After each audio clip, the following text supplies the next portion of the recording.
Hey, what is up guys? It is Eric here and welcome back to episode 3 of my $2,000 to $6,000 day trading challenge. This last week I didn't take any trades, so we're going to review the trades of the previous week where I took trades on May 28th and May 29th. The trades went very well and I'm excited to show them, so with that being said, let's hop right into it. To get things started, let's take a look at my trade from the day May 28th. On my second monitor, I had my watch list open and I saw that one of the stocks was going right through my target entry point. I switch over to the trading window and I still decide to take a position on it, but unfortunately, because I was so late, I ended up getting filled towards the top of this candle at 169. I still felt confident in this trade, however, so I decided to give myself a wide stop loss, which I set at the top of the pre-market high, which is the price level that I have drawn. And you can see that it's very volatile and it crashes down just above my stop loss, but thankfully I was able to remain in the trade. And I still felt that this had a lot of potential to be a very good trade. And then in this pivotal move right here, it goes 9 cents above the previous high of the day, and then I was staring at the bid size and the ask size. You may notice that the bid size is actually dwarfing the ask size right now. It's quite insane, and I was expecting us to enter a halt right here because of how big the discrepancy between the bid and the ask is. And we do enter a halt, so I open up the 1-day 1-year chart on my second chart, and I was looking for historical levels that might give me some sort of indication for where I'd want to take profit out of the halt. I didn't see anything, however, so I just stuck to my normal trading plan on a breakout, which is to sell on the first pullback.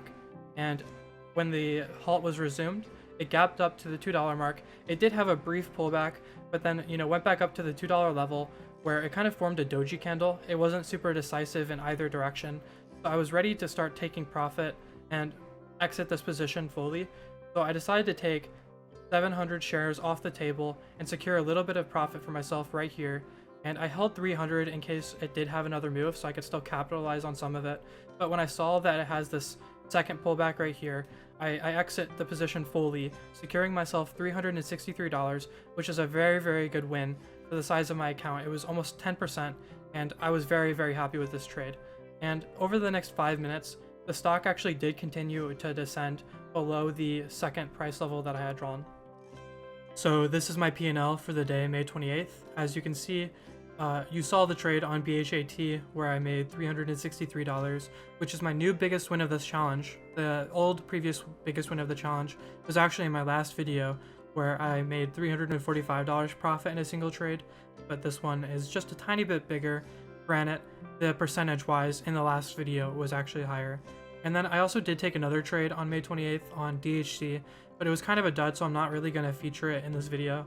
And you can see that on this day, I brought my account balance from $3,500 to $3,893.32. So a very successful day. And before we review my trades for the day, May 29th, I ask you to please consider subscribing. According to YouTube statistics, only a small percentage of the people that watch my videos are actually subscribed. So if these videos are helpful, consider subscribing. It's free and you can always unsubscribe. Let's hop right into it. So we're going to take a look at PHIO, and we can see that it had a really rough first candle in the morning, but it's still having a good strong move now. So we're looking for a potential entry at the top of those candles right there, which happens to coincide with $6, which is a whole dollar resistance. So it's a really good level for us to be able to buy in. And my profit target would be $6.20, which is the pre-market high. And as we're crossing the $6 level right here, I do place a market order to buy. I'm filled at 603, and I'm looking to sell half of my shares at the pre-market high, which is our profit target, and then hold on to the other half for a potential continued move. And as we cross, I sell half of my shares. We get filled much higher than I actually expected, and we're still holding on to the other 500 looking for a move. But as we see it pulls back, we sell the other 500 shares, completely exiting this trade and securing $380 profit. I've now cut a bit ahead, and you can see that I made the correct decision to sell where I did on PHIO, but now we're taking a look at SMLP, which is currently in a halt, and the idea for this trade is out of the halt, if it pulls back just a little bit, I'd be potentially interested in buying if it goes above where the candle opened. And as you can see, out of the halt, it did pull back, and right as it comes back up to where the candle opened at, I buy 2,000 shares.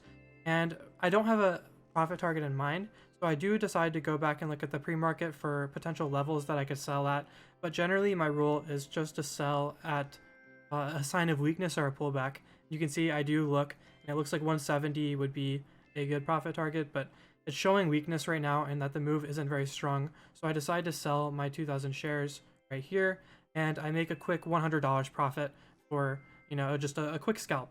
So this is my P&L for the day, May 29th, and you guys saw my trades on PHIO and SMLP. I did not show my trade on DKNG because it didn't really feel like it had a lot of value from watching it, so I just didn't include it. But the trade was essentially a bull flag that didn't break out and triggered my very tight stop loss. And if you want to see these trades included in the future, be sure to let me know in the comments, but otherwise I'm just going to leave them out to keep the video shorter. Overall, May 29th was a very great trading day. I managed to set a new personal best from a single trade, and I brought my account balance from $3,893 to $4,343.